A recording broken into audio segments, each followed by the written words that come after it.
Hello, what's up guys? My name is Vinod Bhadu Thapa and today in this video we will see introduction to Typescript in Hindi. So let's begin.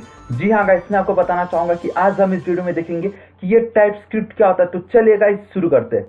सबसे पहले guys, अगर अभी तक आपने मेरे channel Thapa technical को subscribe नहीं किया, प्लीज गाइस इसको सब्सक्राइब कर लीजिए for all the awesome videos. Guys ये टाइपस्क्रिप्ट के ऊपर मेरा फर्स्ट वीडियो है और आज हम इस वीडियो में देखने वाले हैं कि ये टाइपस्क्रिप्ट क्या होता है। ठीक है, तो देखिए गाइस, मैं आपको सबसे पहले तो ये बता देता हूं कि टाइपस्क्रिप्ट कोई एक नया लैंग्वेज नहीं है। ठीक है गाइस, क्या है टाइपस्क्रिप्ट? कोई एक न्यू लैंग्वेज नहीं है। It is a superset of JavaScript. TypeScript क्या है guys? It is a superset of JavaScript. अब इसका मतलब ये हुआ कि अगर आप कोई एक वैलिड जावास्क्रिप्ट कोड लिखते हो, दैट मीन्स वो एक वैलिड टाइपस्क्रिप्ट कोड कहलाएगा। So simple, any valid JavaScript code is a valid TypeScript code. तो देखिए गाइस, अब बात ये आ जाती है कि हमें टाइपस्क्रिप्ट की जरूरत क्यों पड़ी। ठीक है, तो सबसे पहले तो ये कि गाइस, अगर आप एंगुलर जेएस पे वर्क करते थे तो आपने वहां तक जावास्क्रिप्ट ही देखा होगा। लेकिन जब अब एंगुलर आ गया, देन एंगुलर आ गया मीन्स एंगुलर 2, 4, 5, 6, अभी तो 7 आने वाला है। तो ये जो एंगुलर 2, 4, 5, 7 जो है ना गाइस, ये बना है टाइपस्क्रिप्ट के ऊपर। ठीक है, सो वहां से जाके टाइपस्क्रिप्ट एकदम फेमस हो गया था। नाउ अगर आप एंगुलर पे वर्क करना चाहते हो, then you have to know, आपको ये आना ही चाहिए कि टाइपस्क्रिप्ट क्या होता है। तो देखिए गाइस, टाइपस्क्रिप्ट मैंने जैसे कि आपको बताया कोई एकदम नया लैंग्वेज नहीं है। It is just a superset of JavaScript. हाँ, लेकिन TypeScript has some additional features. So TypeScript के पास कुछ ऐसे एडिशनल फीचर्स है जो कि हमारे करंट जावास्क्रिप्ट के वर्जन में नहीं है। ठीक है, तो गाइस वो हम अब वन बाय वन देख लेते हैं कि आखिर टाइपस्क्रिप्ट में ऐसा कौन सा एडिशनल फीचर्स है। तो गाइस सबसे पहला आता है स्ट्रॉन्ग टाइपिंग। क्या है गाइस? स्ट्रॉन्ग टाइपिंग, या इसको आप स्टैटिक टाइपिंग भी बोल सकते हो। ठीक है गाइस, अगर आपने पहले बहुत सारे लैंग्वेजेस पे वर्क किए होंगे लाइक PHP, जावा, C++, आपने देखा होगा कि जब भी आप उसमें वेरिएबल को डिक्लेयर करते हो, ठीक है, या वेरिएबल को डिफाइन करते हो, देन आप क्या करते हो, उसके साथ उसका डेटा टाइप भी मेंशन करते हो कि नहीं, जैसे इंट नम कैर ए। तो आप क्या लिख रहे हो कि एक अगर ए क्या वो कैरेक्टर है, ये नम क्या वो इंटीजर है। उसी तरीके से गाइस, अगर आप जावास्क्रिप्ट में लिखते थे, आप क्या करते थे, चाहे इंट हो, फ्लोट हो, डबल हो, स्ट्रिंग हो, बूलियन जो भी हो, आप खाली var वार वेरिएबल का नाम लिख देते थे। बट इन टाइपस्क्रिप्ट गाइस, आप सिर्फ वेरिएबल का नाम को डिफाइन ही नहीं, आप उसके जो डेटा टाइप से उसको भी स्पेसिफाई कर सकते हो। लाइक हम जैसे नॉर्मल लिखते बाकी सारे लैंग्वेजेस में, सेम हम इसमें भी इंट नम कैर ए ऐसा लिख सकते हैं। हालांकि ये ऑप्शनल है, लेकिन अगर आप डेटा टाइप भी इसको स्पेसिफाई करोगे, then it will be much better for जो कि आगे डेवलपर उसको अगर कोड चेक करने वाला है तो वो मतलब कोड को परफेक्ट बनाता है, जिससे हमें ये पता चलता है कि ये वेरिएबल किस डेटा टाइप से बिलोंग करता है। ठीक है, तो पहला था क्या guys, strong typing and static typing, एक ही है सिर्फ।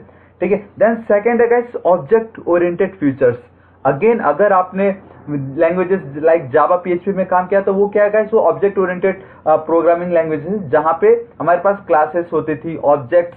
तो गाइस टाइपस्क्रिप्ट में भी सेम वही कॉन्सेप्ट है और सेम वही तरीका है क्लासेस को जैसे हम डिफाइन करते थे वहां पे, सेम वैसे यहाँ पे भी करना, बस थोड़ा सा सिंटैक्स अलग है। ठीक है, तो सेम, लेकिन मतलब जो एक होता है ना कि क्लासेस क्या है, ऑब्जेक्ट क्या, object is instance of classes, तो सेम वही है यहाँ पे भी। वी हैव टाइपस्क्रिप्ट में क्या क्या guys, classes, object, interface, inheritance, access specifier, like we have public, protected, private, तो वो सब गाइस टाइपस्क्रिप्ट में है।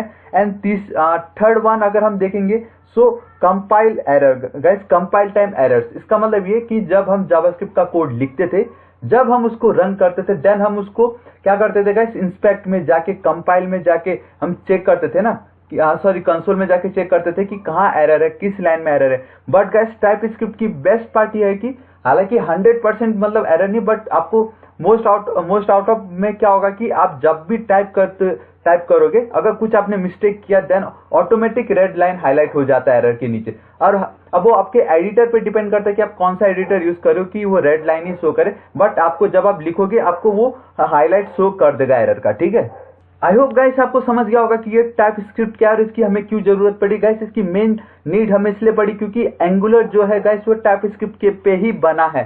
ठीक है, और हाँ, एक आखिर बात मैं ये बता देता हूँ कि गाइस हमारे जो ब्राउजर है उनको टाइपस्क्रिप्ट नहीं समझता कि ये टाइपस्क्रिप्ट क्या है। देखिए गाइस, अब बात ये आती है कि जब ब्राउजर समझता ही नहीं कि टाइपस्क्रिप्ट का कोड क्या है तो हम उसको रन कैसे करेंगे। डोंट वरी गाइस, मैं बताना चाहूंगा कि जब हम टाइपस्क्रिप्ट का कोड लिखते हैं ना, तब हम उसको कंपाइल करेंगे जावास्क्रिप्ट के कोड में। और आप इसको एकदम प्रॉपर वर्ड यूज करोगे तो कंपाइल के बदले आप यूज कीजिए ट्रांसपाइल। तो टाइपस्क्रिप्ट के कोड को हम ट्रांसपाइल कर देंगे जावास्क्रिप्ट के कोड में, ठीक है। सो गाइस, इसको हमें टेंशन लेने की बात नहीं, क्योंकि जब हम हमारे एप्लीकेशन को बिल्ड करते हैं, ठीक है, उस समय जब हम क्या करते हैं, पहले जब कंपाइल करेंगे ना हमारे कोड को, टाइपस्क्रिप्ट के कोड को, देन टाइपस्क्रिप्ट कंपाइलर ऑटोमेटिक ट्रांसपाइल कर देता है हमारे टाइपस्क्रिप्ट के कोड को जावास्क्रिप्ट के कोड में, ठीक है। देन हमें कुछ नहीं करना पड़ता, देन हम सिंपली उसको रन कर सकते हैं, सिंपल। तो हमें खुद से कुछ नहीं करना, वो ऑटोमेटिक हमारा जो एडिटर है वो उसको ट्रांसपाइल कर देता है जावास्क्रिप्ट के कोड में, एंड देन ब्राउजर उसको समझ के हमें हमारा आउटपुट मिल जाता है। तो आई होप गाइस आपको समझ गया होगा कि ये टाइपस्क्रिप्ट क्या है। गाइस, अगर आपको वीडियो पसंद है प्लीज इसको लाइक कीजिए, अपने दोस्तों के साथ शेयर कीजिएगा, और मेरे चैनल थापा टेक्निक को सब्सक्राइब जरूर कीजिए। और हम अपने नेक्स्ट वीडियो में ये देखेंगे कि टाइपस्क्रिप्ट को कैसे इंस्टॉल करना है, और हमारा वेरी फर्स्ट प्रोग्राम लिखेंगे हमारे टाइपस्क्रिप्ट में, ठीक है। और हाँ, अगर आपको कुछ डाउट है तो आप प्लीज बेफिक्र होकर नीचे कमेंट कीजिए, मैं आपकी जरूर हेल्प करूंगा। So till then guys, thank you so much, take care.